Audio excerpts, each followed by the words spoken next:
Je voyage depuis plus de 30 ans, mais je ne connais pas cette région du monde. Nous sommes en Afrique de l'Ouest, le berceau du vaudou. Ici, l'animisme et le culte des ancêtres font partie de la vie quotidienne. Je m'appelle Art Wolf et je vous emmène au bout du monde.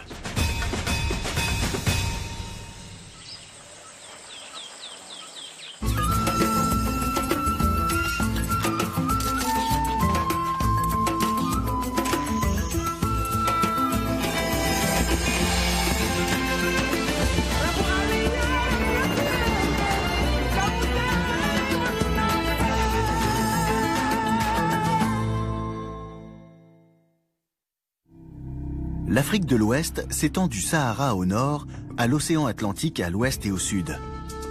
Nous allons visiter deux petits pays, le Togo et le Bénin, sur l'ancienne côte des esclaves, de si triste mémoire.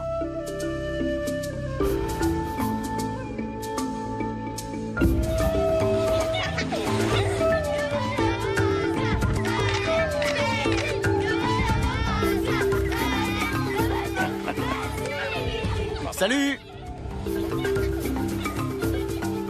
C'est sympa.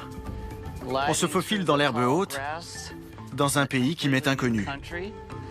On se dirige vers un village et je ne sais pas du tout ce qui m'attend. Notre voyage commence au Togo, où nous rejoint Paul Agboglo, un spécialiste des peuples, de la culture et des religions traditionnelles d'Afrique de l'Ouest. Le vaudoun, plus communément appelé vaudou, est une religion ancienne. Ces rituels servant à invoquer l'esprit des ancêtres sont puissants et spectaculaires.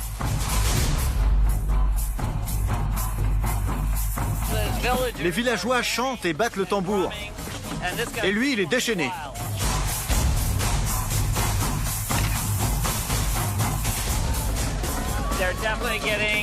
L'excitation est à son comble maintenant.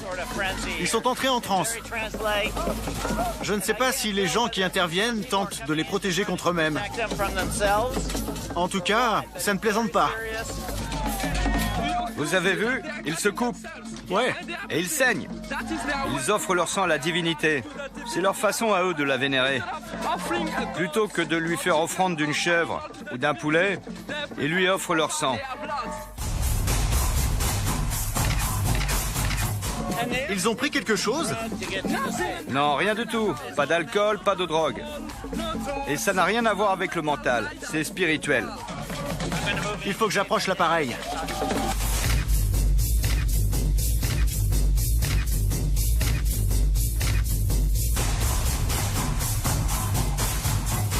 C'est la folie.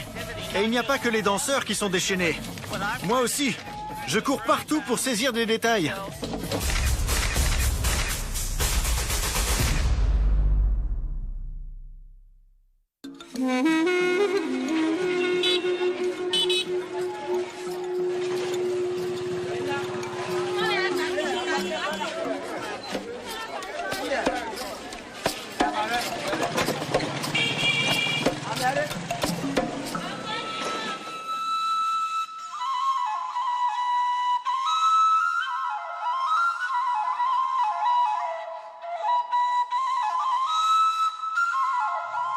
Sacré endroit. C'est le plus grand marché aux fétiches d'Afrique de l'Ouest. C'est une sorte de pharmacie. Quand on a des problèmes spirituels, on va voir le prêtre. Et le prêtre nous envoie au marché aux fétiches pour acheter un animal. Un des animaux qu'on voit ici. Il y a des caméléons, des oiseaux, des vautours, des chats, des chiens. Oui, et de la peau d'antilope. Tous ces articles servent à préparer différents types de potions. Chaque animal a des vertus spécifiques pour telle ou telle maladie? C'est ça. Le caméléon, par exemple, c'est pourquoi? Pour l'asthme. Pour l'asthme. Oui, on le broie et on mélange la poudre avec du miel. Et on lèche. On lèche de la poudre de caméléon desséchée. Qu'est-ce que je suis content de ne pas être asthmatique.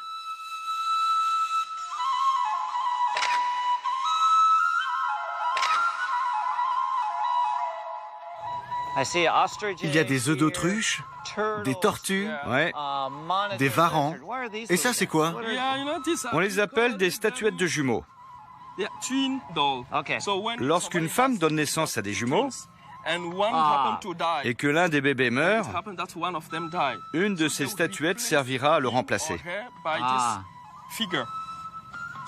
Elle sera considérée exactement comme un être humain.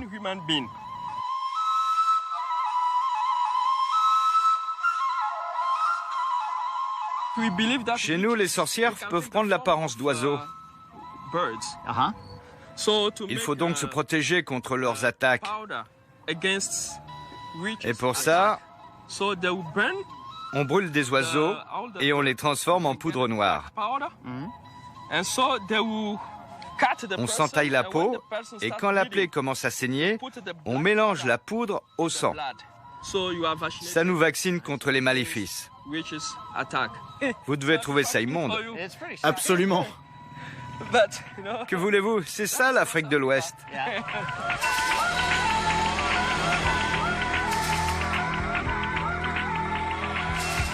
Nous sommes chez un prêtre fétichiste. Hello. Bonjour.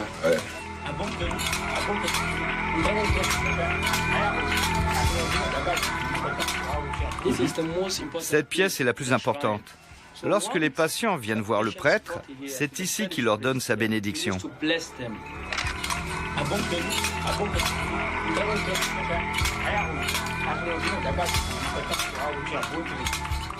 C'est quoi exactement un fétiche? Vous voyez toutes ces statuettes? Oui. Ce sont des sculptures en bois qui ont été bénies. Ce qui signifie qu'elles sont chargées d'un pouvoir magique, d'un pouvoir vaudou. C'est ce qu'on appelle des fétiches. Et ce qu'ils jettent par terre, c'est quoi? Ce sont des noix de cola. Il interprète la position des 4 noix pour prédire l'avenir. Savoir si on sera chanceux ou malchanceux. La nuit, je n'aimerais pas me retrouver tout seul dans cette pièce. C'est une question d'habitude. C'est très troublant.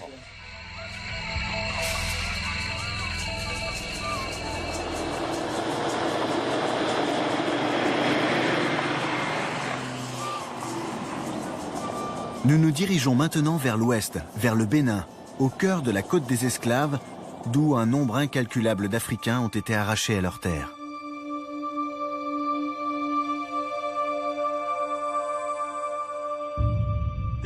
Voici la porte du non-retour. C'est d'ici que les esclaves ont été emmenés aux 4 coins du monde. Donc la plupart d'entre eux sont partis de cette plage. Tout à fait. Et c'est pour cette raison que cette portion du littoral s'appelle la côte des esclaves. C'est le plus grand mémorial de la traite négrière. Oh oui, absolument. Si on regarde attentivement la porte, on voit un bateau sur la mer. Oui. Les esclaves sont emmenés vers la plage, vers le négrier, et ils sont enchaînés. C'était la façon habituelle de procéder. Et tout se passait la nuit parce qu'on ne voulait pas que la population découvre l'existence de ce commerce. Le trafic se faisait de nuit. Quand on songe à toutes ces vies détruites, ils traversaient cette plage et on les emmenait vers le bateau, puis vers l'Amérique. Ouais. Ce lieu est chargé d'histoire.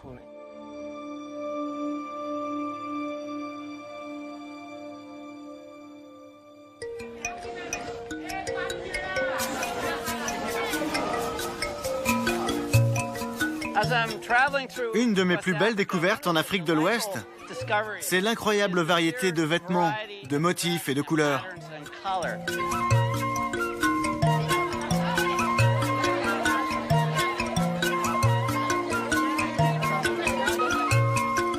C'est un chaos merveilleux, multicolore. C'est magnifique. Ce ciel menaçant qui contraste avec le marché très coloré.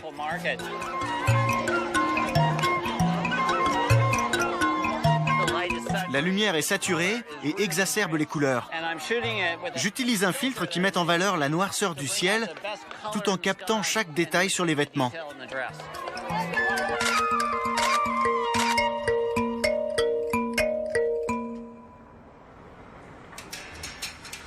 l'ombre de l'esclavage plane sur toute l'Afrique de l'Ouest. Le village lacustre de Ganvié doit ainsi sa création à la traite négrière. Les villageois de la région qui fuyaient les chasseurs d'esclaves ont trouvé refuge ici. Et ils y sont restés. D'ailleurs, le nom Ganvié veut dire « enfin libre ».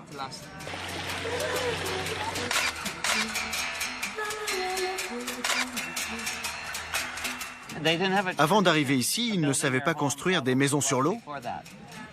Non, c'est en étant confrontés au problème qu'ils ont réfléchi à une solution.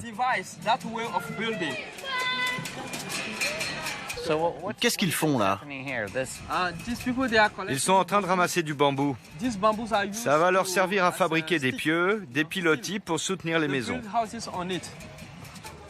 Salut, salut! Salut!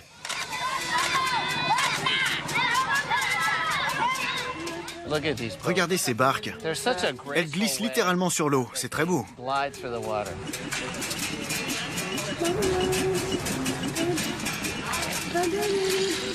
M'appelle Gary. Viens me vendre Gary. Il faut un permis pour conduire une barque? Oui.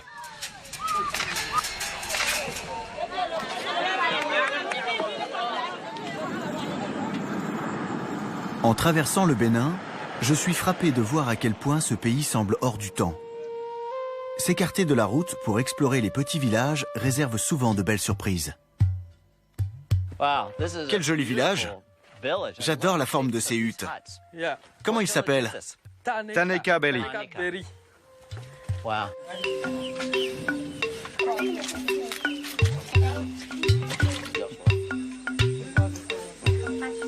Salam alaikum. Alaikum salam. Hi. Salam alaikum. Alaikum salam. Very nice. Beautiful. Superbe. Beautiful. What is Qu'est-ce que c'est, un sceptre? the chief staff? Oui, c'est ça. Avec le lion. Le lion, c'est le symbole du pouvoir. Et là, c'est l'éléphant, le symbole de la force. D'accord. This is Lui, c'est le chef du village. Ouais. yet this is the Et lui, c'est... Le prêtre fétichiste. Are they equal? Ils ont le même statut. En fait, c'est leur fonction qui est différente. Le prêtre exerce une fonction religieuse, tandis que le chef du village a un rôle politique. Mais tous les deux sont très importants. I think in North America, Les Indiens d'Amérique du Nord ont des chamans et des chefs. yeah, chiefs. Very La similar structure sociale est similaire. structure. Le monde est petit. The world is. C'est bien vrai.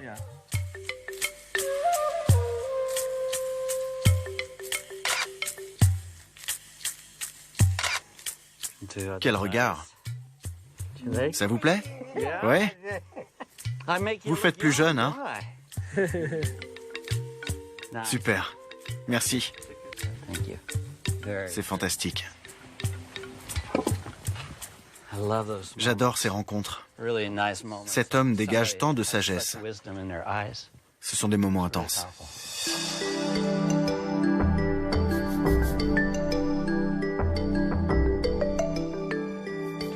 I've never seen Je n'avais jamais spun vu une like méthode that. de filage aussi simple. She's just twisting. Elle se contente d'enrouler la laine autour d'une petite tige. It's really C'est extraordinaire.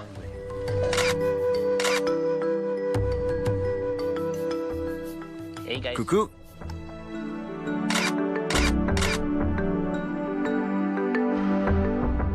Am I Vous not connaissez the un meilleur best photographe? photographer you've ever seen? Je suis probablement le seul qu'ils connaissent. Ever seen?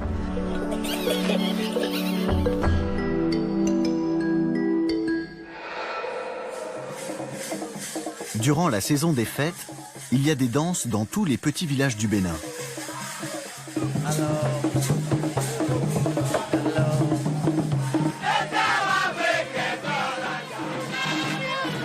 Cette danse est un conte moral, une vraie leçon de vie.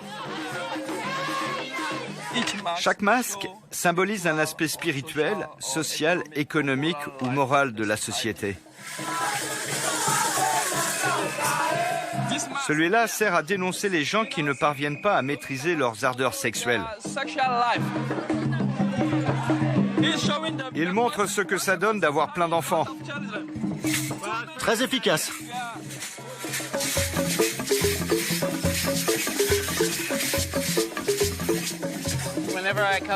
Lorsque j'assiste à une cérémonie que je ne connais pas, comme aujourd'hui, j'essaie d'en comprendre le déroulement et d'anticiper pour pouvoir réagir et prendre des décisions rapidement.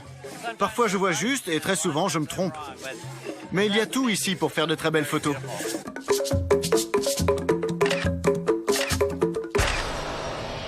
La plupart des habitants de cette région d'Afrique pratiquent les religions autochtones, le vaudou et l'animisme.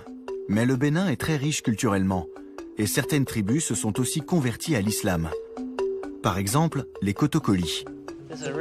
Quel spectacle magnifique! Ces 6 cavaliers qui avancent dans la savane.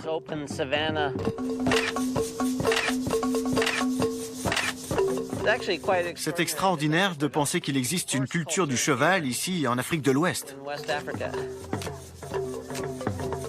Superbe. On dirait vraiment que leur monture danse au rythme des tambours.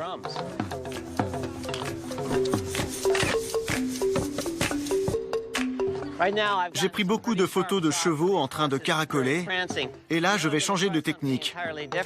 Je vais rallonger délibérément le temps de pause pour essayer d'obtenir un résultat un peu plus artistique.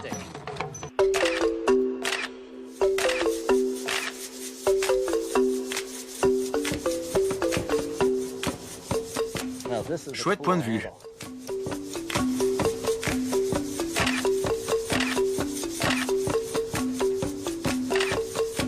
C'est extrêmement instructif et gratifiant de pouvoir visionner ces photos sur place en mode plein écran.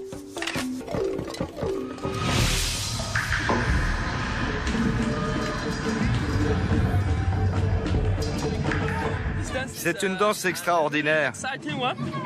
Son nom est Egungun. Egungun. C'est la danse des revenants. Les danseurs sont possédés par l'esprit des ancêtres. Ils servent en quelque sorte d'intermédiaire entre les morts et les vivants. C'est un rite profondément spirituel. Et il ne faut surtout pas les toucher. On va jeter un coup d'œil. Surtout ne les touchez pas.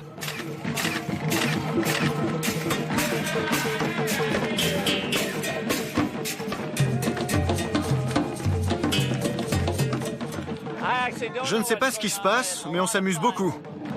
Les danseurs terrorisent la foule. Les spectateurs se moquent d'eux. Alors ils leur courent après, puis ils reviennent. C'est le jeu du chat et de la souris.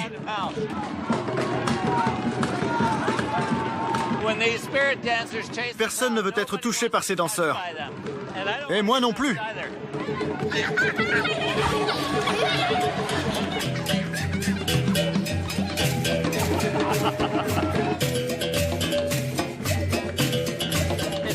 C'est un ballet très sophistiqué.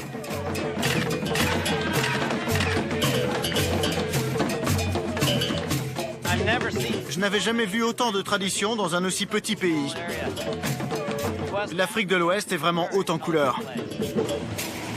Belle photo de cette vieille dame avec sa coiffe traditionnelle. Ce qui me plaît surtout, c'est qu'elle pose devant une surface noire, à laquelle succède un plan lumineux et une autre porte. C'est cette alternance de lumière et d'obscurité qui donne leur rythme aux photos.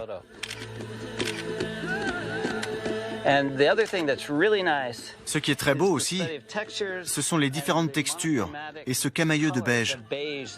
J'obtiens une photo monochrome ton sur ton. Le résultat est superbe, vraiment superbe.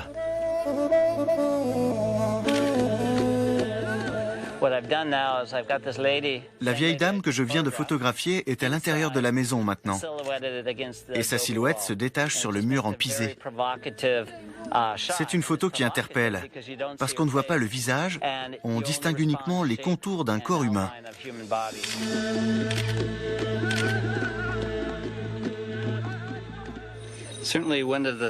Du temps des pellicules, je ne pouvais pas montrer aux gens les photos que je prenais d'eux.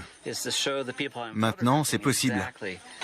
Et c'est une jolie façon de créer un lien. N'est-ce pas? Elle est d'accord.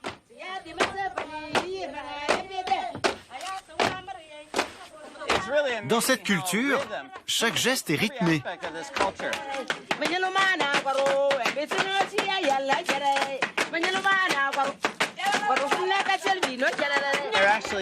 Elles égalisent le sol de la cour avec un mélange d'eau et de boue.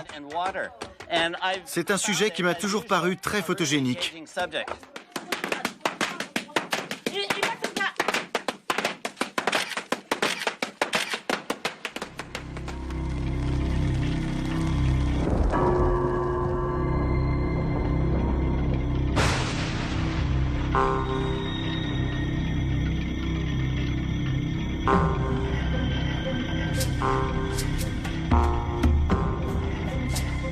C'est la cohue ce soir. Qu'est-ce qui se passe? Il va y avoir une danse du feu. D'accord. Et quelle est la signification de ce rite? Il sert à montrer la force spirituelle de ce peuple.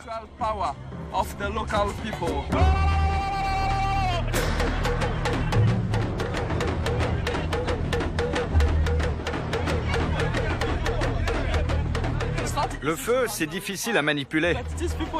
Mais ces gens ont une telle force intérieure qu'ils peuvent le toucher sans se brûler. Ils sont possédés par les esprits. La spiritualité est au cœur de cette danse.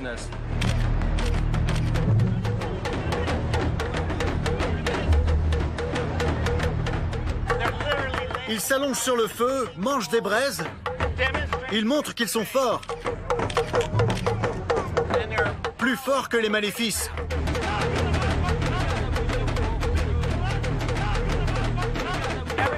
Où que j'aille en Afrique de l'Ouest, je fais d'incroyables découvertes.